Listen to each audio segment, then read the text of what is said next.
What's good, everybody? Welcome back to Whole Views. Thank you for clicking that thumbnail. My name is Corey, and today we're going to be discussing the second half of Gen V Season 1.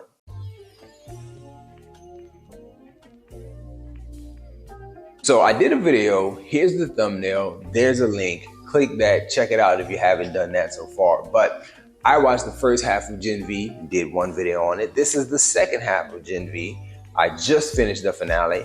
All the craziness that everyone else has been seeing and discussing in episodes 5, 6, and 7, I experienced this all in the last 12 hours. I binged episodes 5, 6, 7, 8 dropped, and then I watched that, and here we are to discuss my thoughts and my notes that I took on those episodes leading up to where we are with the finale of season 1. I feel it was very impressive.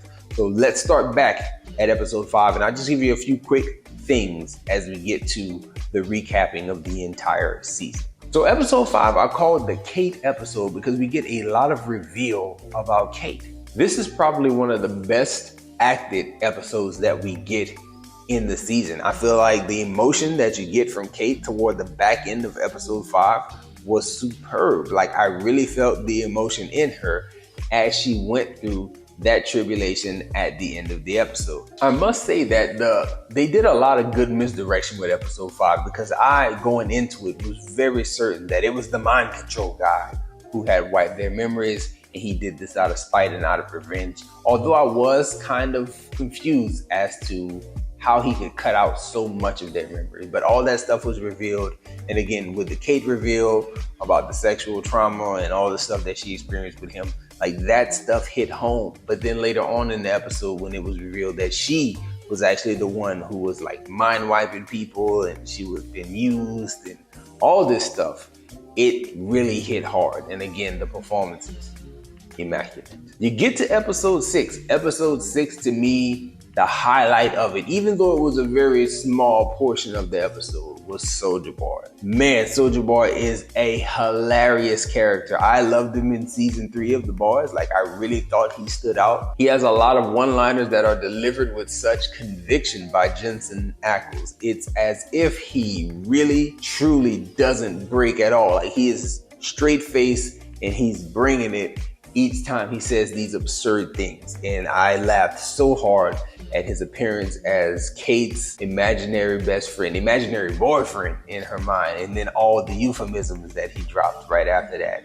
without a crack. I would love to see the outtake reel from him delivering those lines. I imagine they had to do several takes. Emma and Sam's sex scene that they had in this episode, to me, it started out as very, very innocent, and I thought, oh, they're gonna play this the sweet way, like making the guy not the aggressor and making Emma have to like care for him and be nurturing to him and just do it that way and make it different in that way and like really be serious with it. And they were for like 10 seconds. And then people turned into puppets and I was like, yo, y'all made it weird. Y'all could have took the sweet, nice route and y'all made it super awkward, super weird. Now, episode 5 talked a lot and showed a lot about Cate. And by the end of episode 5, you really have a distaste for Cate. Even though she had experienced some really bad things and we learned about them in episode 5, you really felt as though Cate was a bad character, a person that you didn't want to cheer for, root for, or anything like that after episode 5. Then you get to episode 6 and you're going through her mind and you're seeing her memories and the stuff that she experienced with her mom and her little brother and the way her mom kind of locked her away.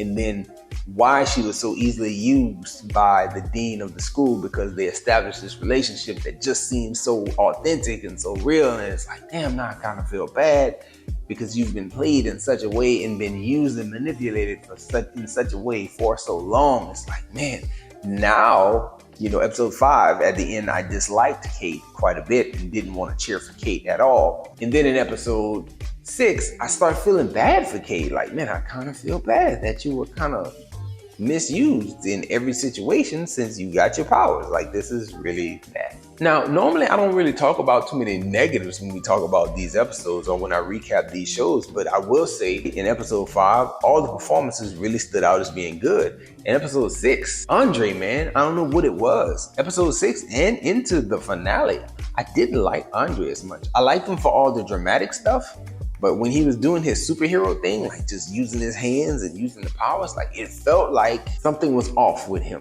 And then in the brain scene, like when they're all in Cate's mind and they're going through it and Andre's there at the end, like trying to snap her out of it, like his speech to her, like it was short and it was like kind of a rough speech, like wake up and like being aggressive. But something about it just didn't hit to me and it felt off. So he was off in episode 6 in that way towards the end. His speech didn't have as much conviction as I think they were going for.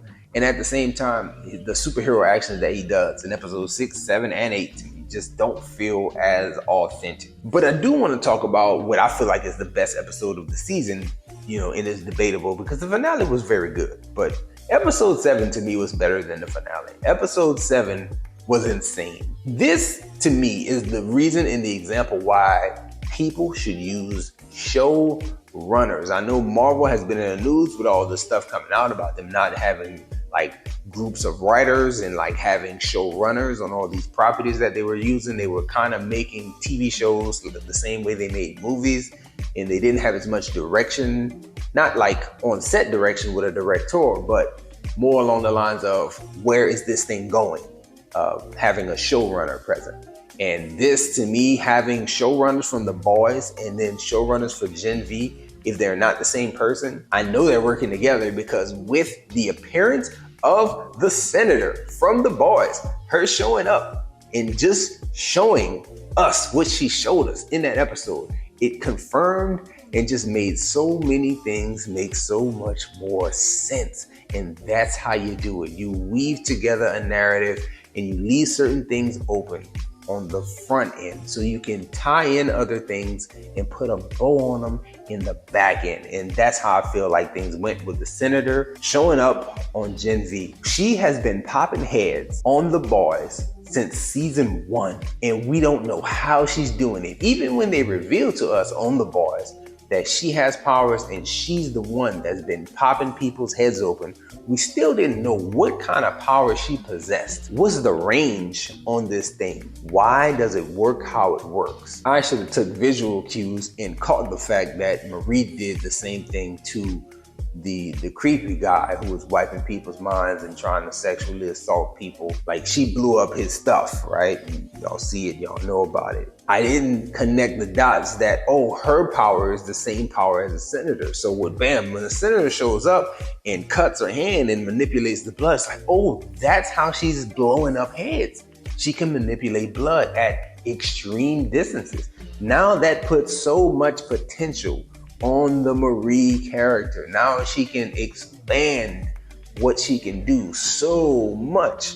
It's insane. She can read people's blood. She saw that the senator had compound V in her blood just by looking at her and just like reading. It's amazing that she was able to do that. And the senator now also has that power. Like, she can see what's going on with people. I feel as though episode 7 just did a whole lot for the senator's character as she appears on The Boys, as well as advancing and showing you the ceiling for what Marie can do on Gen V. It's a great thing that things played out the way that they did in episode 7. I thought that everything that occurred here, setting us up for moving forward, was great.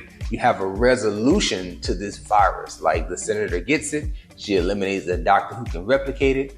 Cate unknowingly eliminates the dean, and the dean doesn't, she's no longer a factor. So the school angle and the woods being an issue will eventually be resolved with those two characters just being taken out. So big problem of the woods taking kids, that stuff is solved instantaneously. But now Cate's on a warpath, and I'll be honest with you, this bleeds right into the finale for me, and talking finale at this moment at a time. If somebody would have told me after I watched the first 4 episodes and I did that first video, if somebody would have said to me, Cate is the true monster of this show and really the big bad of the season, I would not have seen that coming. I did not think once you took that character off that medication and she was basically cut loose to just go, I didn't think she would go as hard and as far as she went. And she went far. Like, that character fell so hard as far as the morality goes, the ideologies that she has. Like, she never came across as a person who thought, you know, us superheroes are important and the people are not, and we need to kind of subjugate them and we need to exert our control over them and just be assertive. She didn't give off that vibe in the first 4 episodes, but you see it kind of build, you know, with the little debate stuff. And, you know, this show, the world of The Boys, always likes to dip their toe into real life. So this idea of lives mattering, like they want to throw that out there as a phrase and use that. And it's weird, it's cool, and I didn't think Cate would be the one to take that and run with it and really like try to go to war with people. I didn't think she would do that, but she used that term several times. You get a conclusion to the Emma and Sam storyline, and I don't like it. I'm not gonna say it's bad, but I didn't like the way that character was so infatuated with her for so much of the show, only to just be turned into this person who is like ultra aggressive and seeking justice and fighting for superheroes and the rights of superheroes and to protect us and to do what's right for us. You went to like half a rally unknowingly. You fought for your brother this whole time, and now your brother's coming to you in a vision and you're not listening to him. So that's weird that you don't take your brother's advice, the brother that you coveted so much and you wanted to be so near and cared so deeply for. Now he's here telling you, hey, don't side with her, and you side with her. I found that to be strange in the fact that he just left Emma, that he cared so affectionately for 7 episodes. He just left her on stage.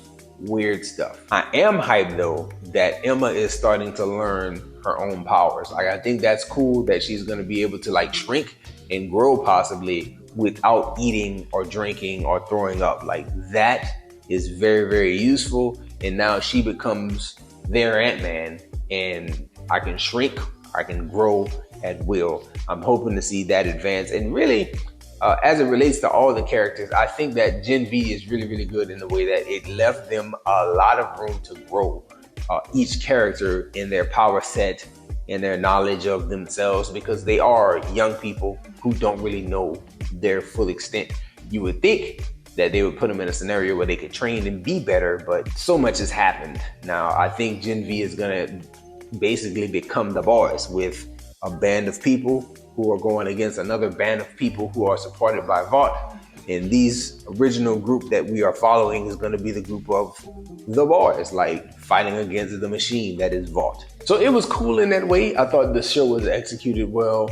Very, very good stuff. The Homelander showing up really kind of threw me off, because I didn't think that he would do what he did. I thought that they would flip it. I thought that you would get Marie and Jordan and Emma and that crew being a light shined on them, and they would be heralded as heroes. And you would get Marie trying to follow the path of joining the Seven, because, you know, in episode 7, the senator like tells her, hey, you're gonna have to pick. There's 2 roads that you can walk on. You could, you know, do the Vought thing and use your influence of Vought and do good that way, or you can rage against the machine and try to take and burn everything down. And so I thought she would be like in the spotlight at the end of this season, and you would continue the show with her and her crew, you know, trying to have their cake and eat it too, like trying to shine and stay in the spotlight at the same time working to kind of take Vought down and do the right thing and be real heroes. But that's not how it ended, and I was kind of surprised that our 4 main characters of Emma and Jordan and Marie, like they're in a little tube somewhere underground, probably. They're gonna have to figure out how to get out of there, and they'll probably be on the run and going against Vought, you know, basically the same as Huey and Butcher and all those characters that we see on The Boys. So, you know, they set up the same dynamic. I'm cool with it. I want a little more. I don't know how much more of this I want with The Boys still running. I think The Boys is gonna do 4, maybe 5 seasons. I would be cool if this did 3, maybe 4. But I don't want it to be just as long. I still feel like this is a side story.